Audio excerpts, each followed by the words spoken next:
This video shows how to do the Porsche 12V Lithium battery module data restore. You can click Help document to check the connection diagrams. Make sure the battery module is supported. Disassemble the battery and remove the PCB board. Check the accessories we need. Install the copper pillars.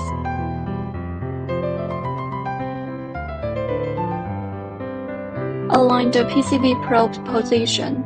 Install the interface board and lock the copper pillars.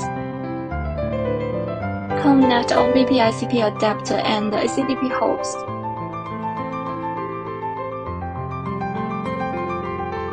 Open Mini ACDP app. Click Porsche. Click Porsche 12V Lithium battery restore. Click SPC5644B. Please record the original data if you need. I will do the data restore directly. Click Data Restore.